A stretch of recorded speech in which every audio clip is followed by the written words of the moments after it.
The Jacksonville Jaguars have signed 17 undrafted free agents ahead of the 2026 NFL season. And on today's episode of Jags Now, presented by Prize Picks, we're going to be discussing every one of those undrafted free agent signings post-NFL draft and also international pathways player that the Jags also added to their roster as well on the back half of today's show. This is Jags Now, presented by Chat Sports. I'm your host, Colin Brown. And guys, this is why you subscribe. When the Jaguars make a video, or make a move, I should say, we make a video here on the channel. UDFA signings, draft picks, rumors, whatever the case may be. Anything Jaguars related, we're going to have you guys covered here on the channel, so make sure you hit that sub button for all covered Jaguars all year long. All right, getting into the first undrafted free agent for the Jacksonville Jaguars, and it is quarterback Joey Aguilar out of Tennessee.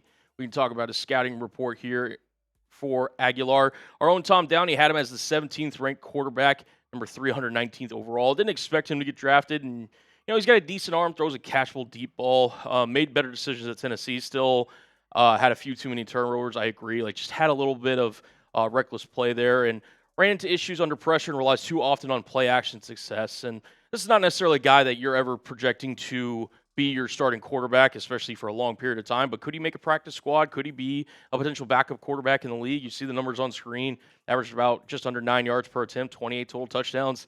Did have 10 interceptions that you don't love, but played SEC ball, and as an undrafted free agent, I think it was a pretty good get for the Jacksonville Jaguars.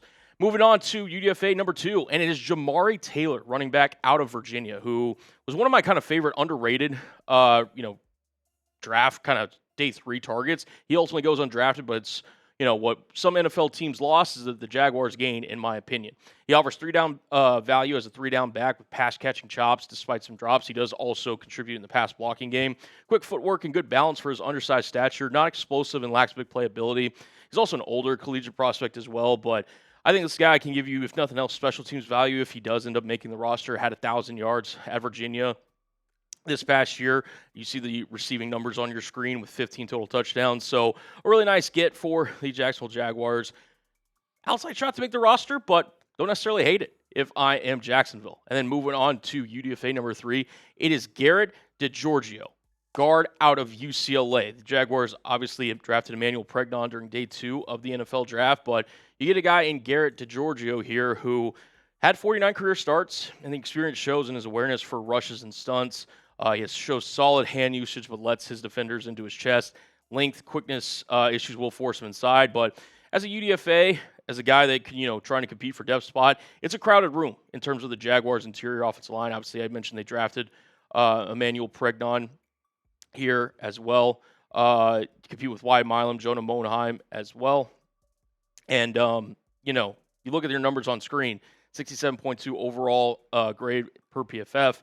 Good run blocker, good pass blocker, solid grades. Did have 9 penalties last year, but as a UDFA could compete for a depth roster spot, although it's going to be tough for Mr. Garrett DiGiorgio. We'll talk more here about some UDFA signings for the Jacksonville Jaguars, but today's show would not be possible if it wasn't for our wonderful friends over at Prize Picks. Today's show is sponsored by Prize Picks, America's #1 sports picks app. The playoffs are here for basketball. Baseball is underway, and it's time to cash in with Prize Picks. Prize Picks is America's #1 sports picks app and is the best place to win cash while watching sports.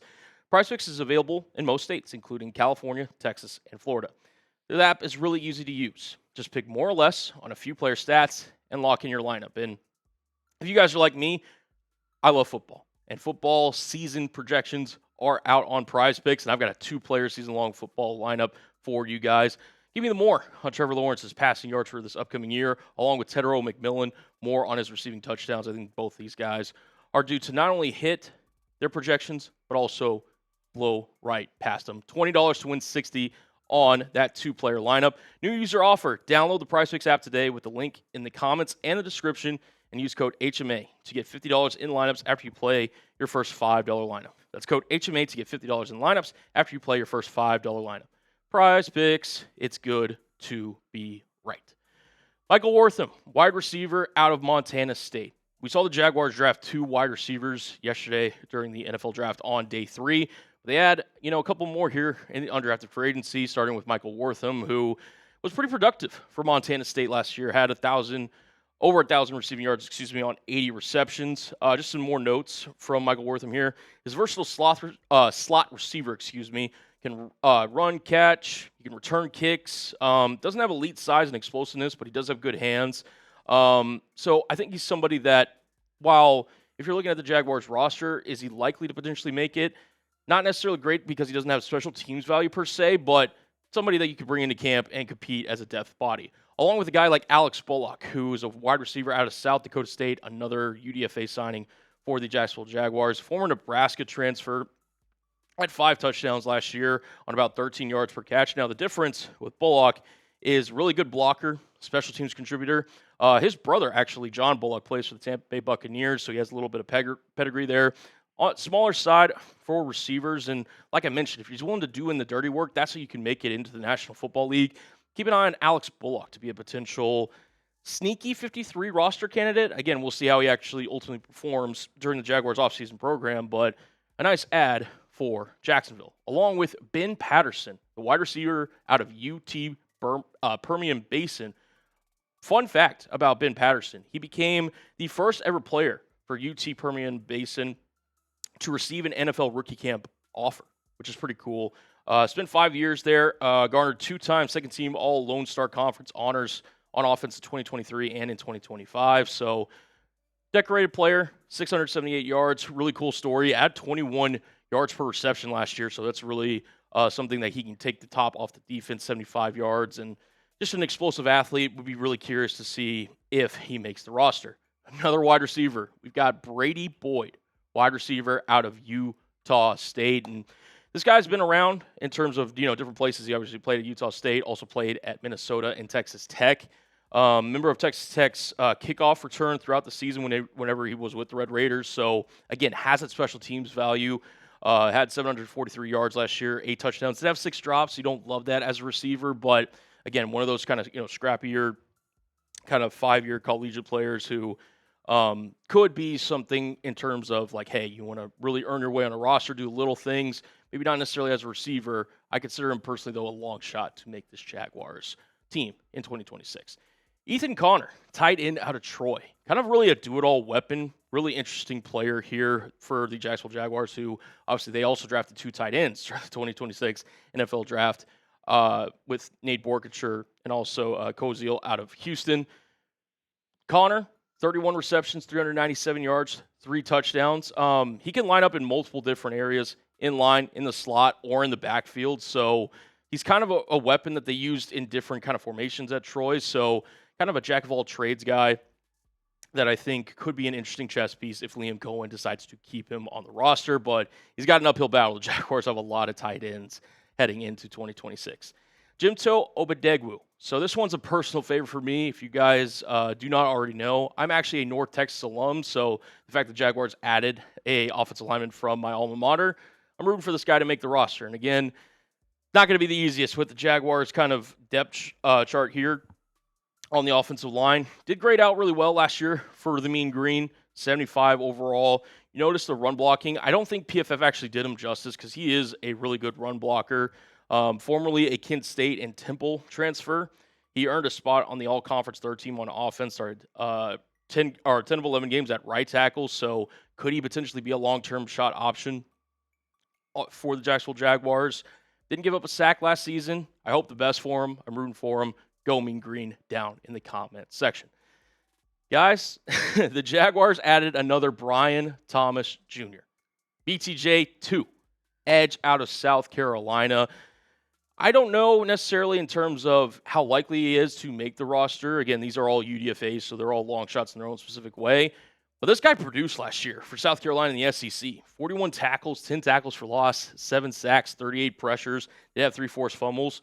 He's the son of Bryan Thomas Sr., who played 11 years in the NFL. During his pro day, he logged a 4.8 40-yard dash, 32.5-inch vertical, 9.8 broad jump, 4.46 20-yard shuttle at his pro day. So, yeah, apparently has a really great motor, has the stats, and also has the relative athletic ability to, kind of compete at the NFL level, in my opinion. So he's one of my kind of favorites in terms of potentially making this Jaguars roster. But, again, the Jaguars are looking to add some more guys that can add pressure, 38 pressures and 7 sacks. Yeah, that'll be welcomed in Jacksonville. Jalen Hunt, the defensive lineman out of Cincinnati, who he was a seventh-year senior, older college player. It's kind of crazy to still be saying that in the year of 2026, that a guy played collegiate ball for 7 seasons, but did have a solid production from the interior for Cincinnati, the Bearcats, last year. 22 pressures, 3.5 sacks. Not something to sneeze at, and there wasn't a lot of defensive tackles who could provide that interior pressure. Hunt primarily played 5 technique in Cincinnati's odd front, but he could be a good nose tackle, I think, at the NFL level. He's plus athlete with quickness to beat blockers to the spot and dart into gaps around base blocks. TJ Bollers, another defensive lineman from California, former Wisconsin Badger, does provide some special teams value as he kind of really had to work his way up before kind of bursting onto the scene in 2025. And I do think he's a former 4-star recruit, so he has some good pedigree here. Not the greatest in terms of pressures, in 12 games only having 11. So they bring this guy in, I'm assuming more based on traits, and again, does have some special teams value there, but consider this guy one of the lower-end UDFA signings, in my own personal opinion. Devon Marshall. This was one of those guys where I didn't necessarily know if he would get drafted, the cornerback out of NC State, but this is kind of one of the names that more popped off the screen whenever the Jaguars did add him to their UDFA list. 18 pass breakups last year. I mean, you obviously have to be somewhat talented to obviously have 18 pass breakups, but why were they always trying to test my guy Devon Marshall, right? But he's a productive impact player at the catch point. His size and arm length are not the greatest, so that could potentially hurt him in terms of making a roster at the next level. But he is active in the run defense game, and he does, try to, fight at the catch point. But we'll see if his size ultimately limits him. But numbers don't lie, man. 50 tackles, 18 pass breakups. I don't necessarily mind it if I'm Jacksonville. Moving on to a safety now in Preston Hodge out of Colorado, who former Liberty transfers to Colorado. A lot of these guys kind of, transfer to college football nowadays. Projects as a starting depth cornerback with nickel flexitivity. So, again, one of these kind of safety nickel hybrids that have been kind of popularizing the NFL. 56 tackles last year, 14 pass breakups. So, a guy that could get active. I would consider this guy a long shot to make the roster. However, you've got some room there after the safety/nickel position. Devin Neal, another safety out of Virginia, who played not only at Virginia, but also Baylor and Louisville. He's actually a relative of former first-round pick Jamal Adams, believe it or not. So fun little fact there. Phil Steele, 4-team All-ACC, 88 tackles, half sack. He had 8 pass breakups. Again, another guy that I think probably would more likely to make a practice squad than the actual roster. But kind of interesting that he has some NFL lineage, so can't necessarily hate it if you're Jacksonville. Another wide receiver. These guys have added a lot of receivers in UDFAs.